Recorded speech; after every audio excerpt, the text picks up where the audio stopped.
Right, I've got all my bits. Just leaving the house now. Go out, unfortunately, into the rain tonight. There we go, shut this door. You who know me inside out, tell me how I did without. You're the one that I was waiting for. There we go. Oh, good. There we go. Now, we are watertight in here, which is good news. This is where I am going to do some flute practice, because I've got a concert coming up, and the only time I can practice is in the evenings when I have an evening free and when everyone else is asleep. So, because I can't during the day, so I have to make my escape out into the garden, out into the rain. Anyway, I've actually poured myself a little glass of wine, but sometimes it's just a cup of tea or coffee, and I've got some fairy lights in here, and I've got some storm lanterns in here, and to be honest, I can make it quite cosy. It's not completely Baltic, freezing cold. I've got my big coat on though, and yeah, so this is me. This is my chance to be myself again as a musician. As a musician. So there we go.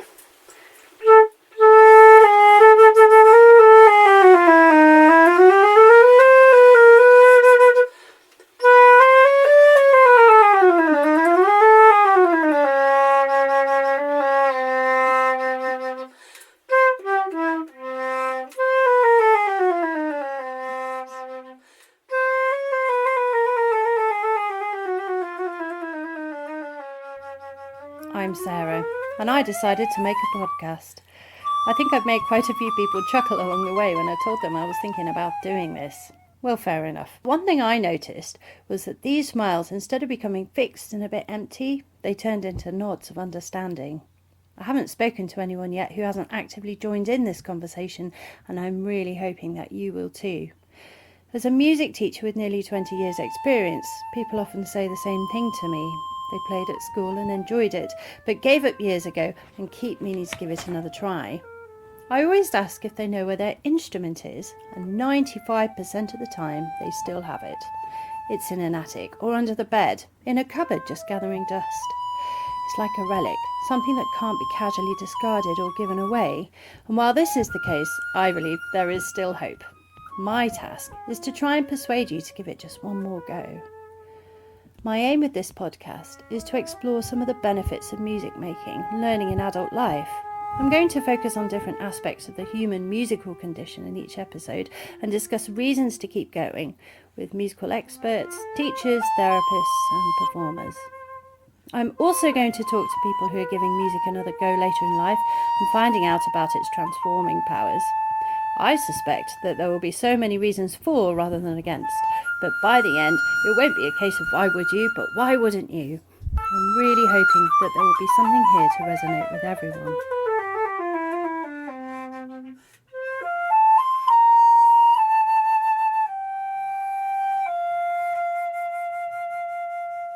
If you are naturally drawn to music, then you have probably had a moment when you've been moved emotionally when listening to a favourite piece. I personally have found that these reactions are so strong sometimes that I need to get myself into the right frame of mind to embrace it properly. These experiences can leave you feeling different for a moment, maybe relieved or contemplative, washed out, or even a bit embarrassed. Music certainly seems to be a key to unlock emotional response. It can be elative or extremely positive. For as long as we've been able to manipulate sounds, I'm sure it's been used as a communicative tool. So it stands to reason then that on a more complex level it holds a therapeutic power. Over the last 20 years as a music educator, I've found people talk in these terms, and indeed questions like, how does this music make you feel, are common questions asked to the students that we teach.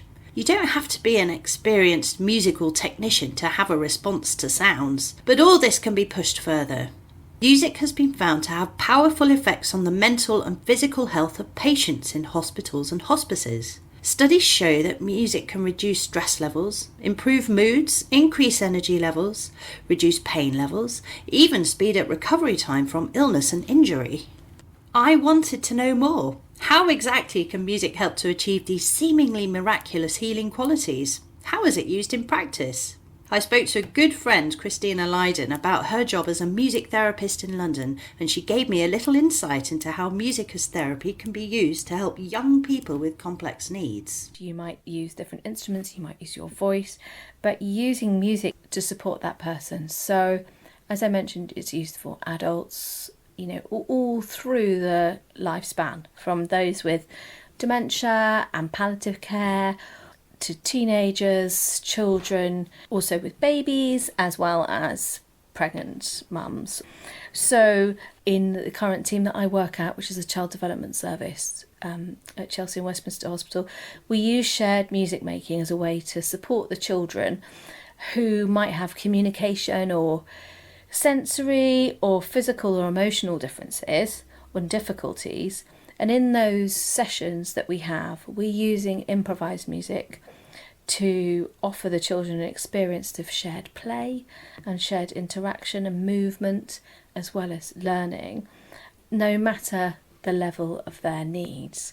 So we see children with very, very complex needs who perhaps might only be able to make very small movements physically, or perhaps can't make many sounds, to those children who are running around and full of lots of energy, but perhaps maybe some of their needs lie within social communication needs. So maybe they're waiting for a diagnosis of autism, or perhaps they don't have much language.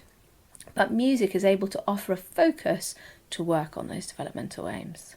So to perhaps work on using their voice more in songs, or perhaps it's more about also helping to focus on some of those skills that you really need before language can even occur.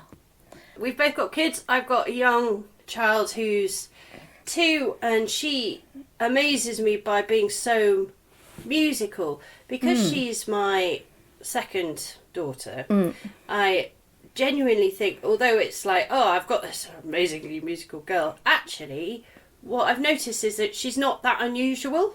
Well, I think that's really helpful to think, oh, right, she's 2, and yeah, I'm noticing that she is responding to music. And I think the thing here is we are all musical beings, like well, even from the womb. You think about how babies can hear your voice from about kind of 18 weeks or so. So they can hear you and your partner.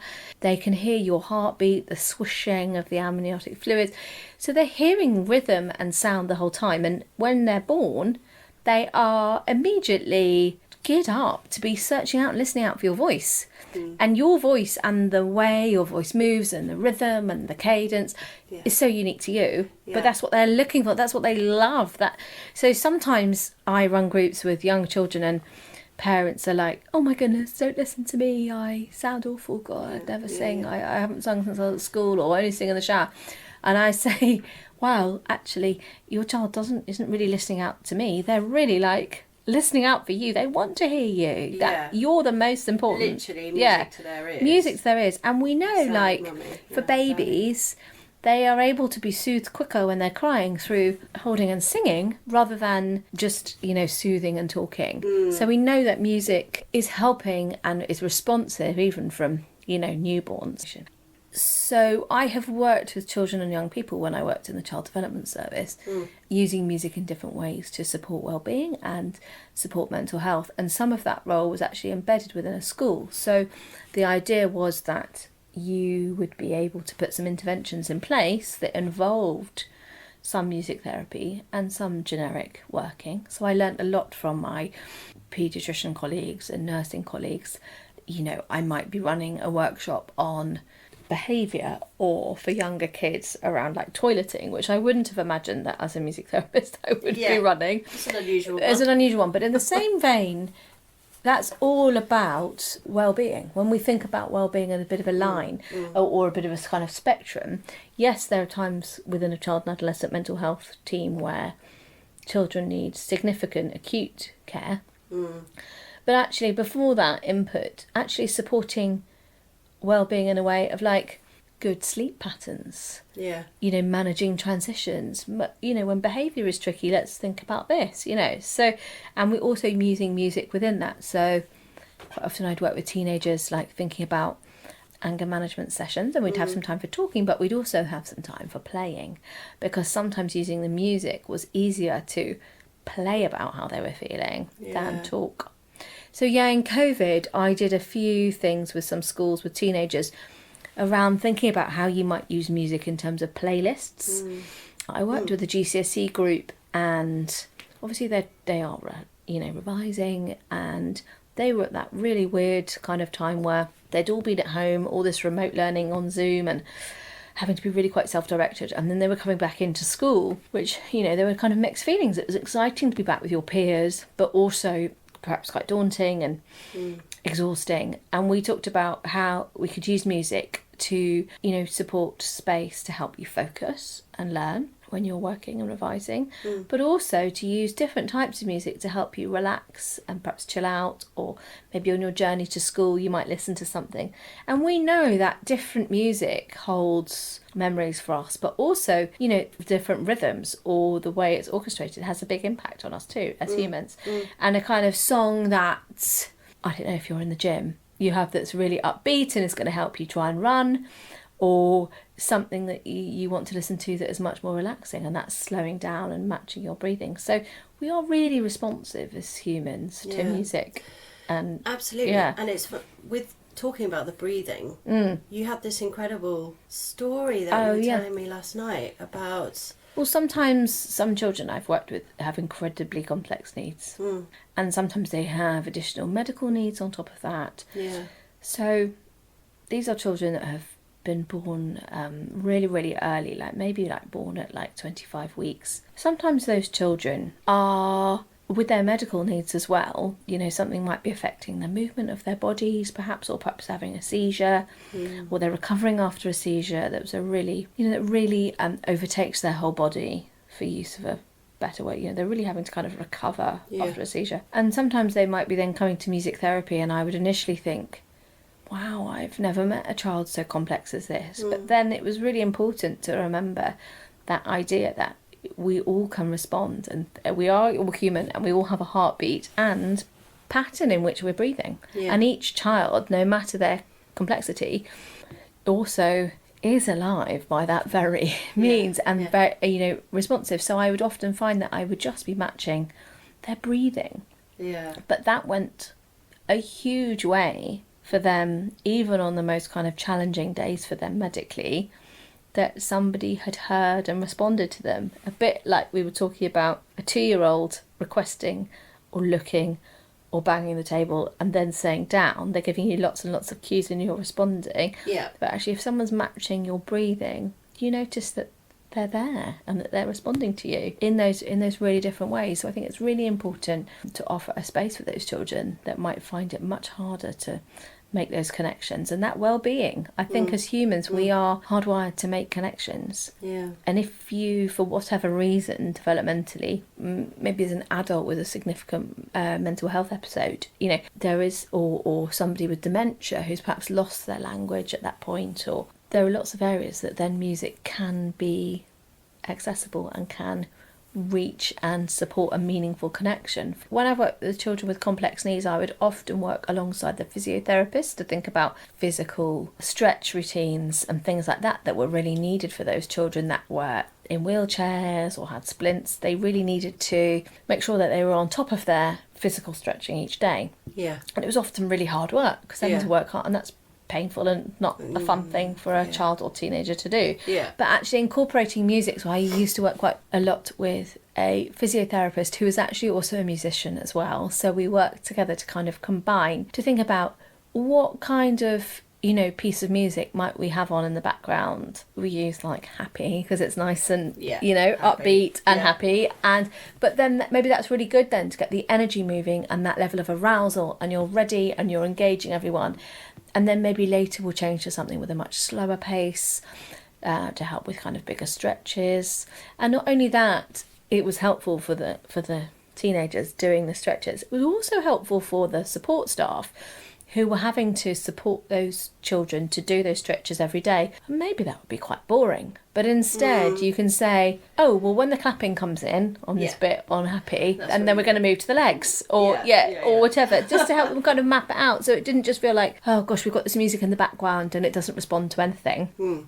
Actually, it then also gives them a cue of, right, now we're onto the legs, or now it's the hands. Or So a real tool. Yeah, definitely a tool for engagement and a tool to kind of enhance what is needed. Yeah. A colleague of mine, he was a bursar, and I knew he'd had a bit of a military background, been in the army, and he was new to the staff team, and so we were in some meetings together. And this isn't completely down to the music, but he had a really good handle on what he was seeing systemically in the meeting and what was going on and the kind of interpersonal dynamics. And I was really struck by that as we were speaking afterwards, and we got chatting a bit more. And it turns out that he actually used to conduct army bands and brass bands. So obviously he's used to conducting and holding a whole band in front of him, but also when it was difficult, when different personalities would be getting annoyed with each other and not communicating.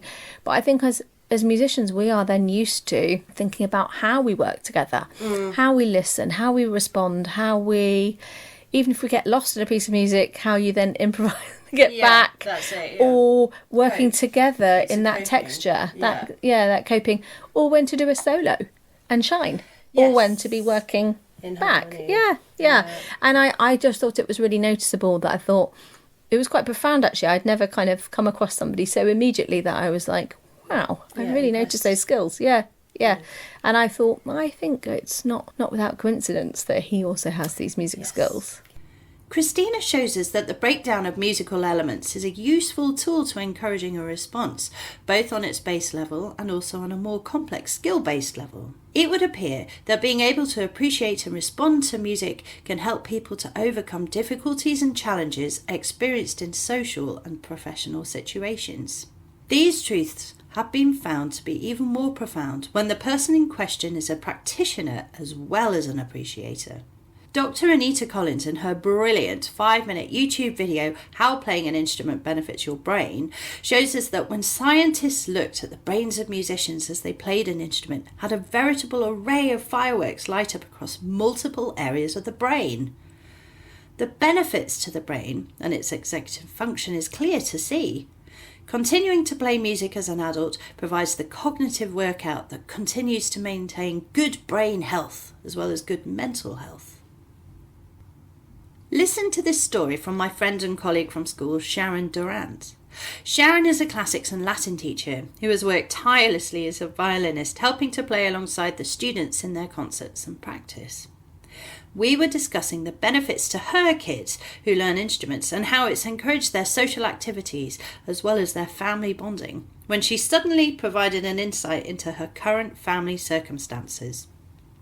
I actually teach Latin and Greek in Class Civ. I was a very successful musician at school, but age 18 I decided that I'd kind of gone as far as I wanted to with music, and I wanted to go further with classics. And then I sort of turned my back on music for 10 years and didn't do anything until my kids were small, and I was like, what things make me feel like me? And I joined my local orchestra. I learned the violin at school and did well with it, and I was a music scholar and I was head of choir and all sorts of things, but as I just dropped out of all of that just because I wanted different experiences once I left school. And then, once the children were small and I had resolved that I wasn't going back to work, which was quite a big decision. I had 2 of them within 2 years, and it just wasn't practicable financially or with our family life and my husband's job for me to be at work. So I stayed home with the kids, and at that point I had a lot of time. So we were living up in London. I didn't know anybody either. We'd moved there with my husband's job. I didn't know anybody, and so I joined my local orchestra. It was a bit of a punt really, and I didn't really do it deliberately. It just kind of happened one day, and it was great. I just suddenly felt really alive. Like mentally, it gave me a lot of stimulation. It gave me that social aspect, which is brilliant, which I loved. Music's great, isn't it? So I just loved hearing music again all the time. It was wonderful. I was looking at getting into teaching as a job, but But because of the weird twists and turns of my life, I had only just finished my undergraduate degree at the age of 32. But I did. And at that point, I wanted to get into teaching because I'm really passionate about sharing what I know, because the world's really interesting, and I think everyone else should think that too. So I had been for a little while doing a bit of private tuition, just getting people started on an instrument and doing some grade 5 music theory just as on our side. So that was always a really nice thing to know that I had something worth sharing with other people. When we moved back down to Wiltshire, I wanted to join an orchestra, but it didn't happen straight away because we had to get our feet under the table. I was doing my PGCE, which was full on, and we were settling into a whole new place again. Thinking about your own music now, obviously you've been here at school for a number of years, teaching classics, and I met you because you were playing in the orchestra. That's how we first met. Lucky me. I feel very privileged to be able to play, because obviously at a school event it's about the kids and their learning and their celebration of what they've been doing and their progress. So to get to join in is a really great thing. You don't get a huge number of opportunities to play as an adult potentially, and it's on the teaching standards that you have to do things outside of your subject. So being involved with music is something I know and enjoy, and it's great. I really enjoy it. It's great. And to see the kids, it's just amazing what they achieve. And to see them outside of when they're in the Latin classroom is different to when they're in the orchestra.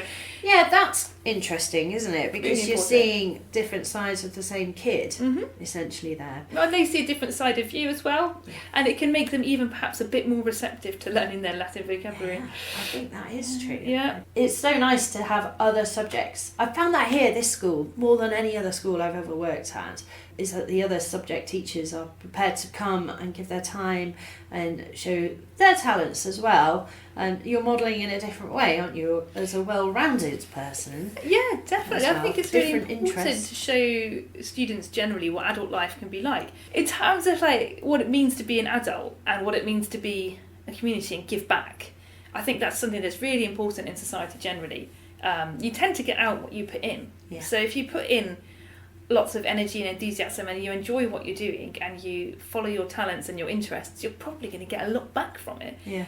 Whereas if you sit in your room and go, no one's going to ever invite me to do this, you just have to get out there and do it, don't you? Yeah, you do. Sometimes you have to take a little punt on something. You're not quite sure whether this is going to pay off or not. Something you might not know about, Sarah, is that my husband is an adult learner of violin. Ah, yes. Because, and you'll find this really interesting, I think, from your sort of research interest, if you will, in that when my daughter was about 6 or 7, she had seen me playing music and she wanted to learn because she was very sweet like that. We found her on eBay, like a half-size violin, because she's very miniature, and my husband decided that he would learn alongside her. Brilliant. Which was really cute. So I showed them around and what to do. It was lovely. And then at that point, Anna basically said, I don't want to do that, I want to do the flute. Yeah. I'm a flute player. I know, and you are one of the people that makes choice. It sound really nice. Oh, thank you. Which I enjoy hearing you play. So she does too. She does indeed. Yeah. But yeah, so he started to learn alongside her, and he really enjoyed it. And I enjoyed doing music with him. It's nice to make beautiful sounds together rather than normal marital stress. So that was really fun. And that is fun. We played bits and bobs at home, duets for fun. Yeah. And we played bits of the double violin concerto for fun. Yeah. Because he progressed really well, because he had done a bit of music in the past. Had he? Yeah. So he was coming back and to it regretted too. leaving it. Yeah, lots of people do. Yeah. I think lots of people don't realise what a privilege it is when you're young. Yes. And there's so much that's laid on a plate for you when you're a kid that it's just how life is when you're a kid, isn't it? So, but then once suddenly it's gone, and it is gone. It really is. Yeah, you have to find your own way with things. But that's great. So I'm he so progressed. He did grade 6. Oh, very good. He just dived in and did it, because he had never done grade 6 when he was a kid. He did grade 5 theory and didn't do it, and felt stupid for that. So he did his grade 6, and he was so nervous. He was shaking, but he was so proud of himself afterwards. And he also joined a local orchestra, which was Bath All-Comers Orchestra. Literally, they take anyone, which means the standard is variable depending on who happens to be there each week. Yeah. But he really enjoyed it, because he had always wanted to sort of be part of a large group of musicians and never had the opportunity and never had the skills to do it. But of course, violins were pack animals. To be fair, Bath All-Comers Orchestra, there are 20 clarinets. But Why Another not? pack animal then. Yeah, it turns out. Turns out. When you're not selective, there are loads of them. Yes. But yeah, that's good. so he loved that. He loved that, and he enjoyed it very, very much. Yeah. And it progressed his playing. It got him out of the house, met different people beyond like his immediate work circle, because his work's very intense. Yeah. Really enjoyed that. Yeah. Just being in the flow and Something completely different wonderful. from his work as well. so different. Yeah, a completely different project. And I suspect you are engaging different parts of your brain, that you're exercising different thought processes, and it just gives you something here's else a to think thing about. that we should probably talk about as well, is that earlier this year he sustained a brain injury. Oh my goodness. Yeah, and that's been a real interesting thing. But the occupational therapist, one of the things he started doing was playing the piano. Okay. And the occupational therapist sort of said, what are you doing? And he's like, well, I'm getting back into playing the piano again. She said, well, that's brilliant because of the coordination of your hands, using your brain, reading the music, all those things. It's so good for you and your brain recovery. So that's been a really exciting Wow, thing. that's really interesting. Yeah. Using the different motor skills. Absolutely. And also thinking ahead what the music's going to sound like, listening to yourself, all that feedback. Really, really good for his brain recovery. Yeah, really good. And it's so interesting that you say about preempting a sound before it happens. Mm-hmm. That interests me too, because it's a different type of imagination as well. And almost it taps into imagination and memory and things like that. So, and anticipation, and it's just amazing. It is amazing that you can use all those different skills. So it's been really beneficial for us as a family, not just socially, but also for our own individual survival in a way. Yes, yeah. Sanity, expression, self-expression, and also literally for my husband's health, it's been vital. So if you were going to put a message out there to people who are thinking about revisiting their music, what would you say? Oh, just go for it. I've made all my friends basically start getting piano lessons. It's great. I love it. And every now and then I'll get like a little clip on WhatsApp of them playing Chopin. I'm like, yes! And then they're like, oh, there were loads of mistakes. I'm like, of course there was a mistake. You're learning it. Yeah, yeah. It's so important as an adult, I think, not to think that you have to get everything right first time. You don't. And music is about that. That's why it's practice. Yeah. And even in performance, a few years ago I read a great article about how live performance, theatre, music, anything, is different to recording because of that risk. You're in there in the audience like, are they going to get it right? And sometimes they don't. And you think, are they going to recover? That excitement and how you recover from your mistakes. Music is just a great little way of exploring that and dealing with it and living with it, living with mistakes, slip-ups, fumbles all over the shop, and carrying on and still having a laugh and enjoying it. If you're worried about people listening to you, get a piano that has headphones that you can plug in, and then you won't annoy the people in the flat above either. But just go for it. Life is very short. Do the things you love. Dr. Collins goes on to show that participants in studies who are exposed to a period of musical learning were able to perform better in tasks than their base test peers. It was also shown that people exposed to music had a lower level of cortisol than those who had no music at all. This is thought to be one major factor in music as a pain reducer. Playing an instrument engages practically every area of the brain at once. Disciplined practice strengthens those brain functions, allowing us to apply that strength to other activities. The increased activity between the corpus callosum, the connecting part between left and right brain, means that musicians are often better at problem solving with a higher executive function and enhanced memory recall.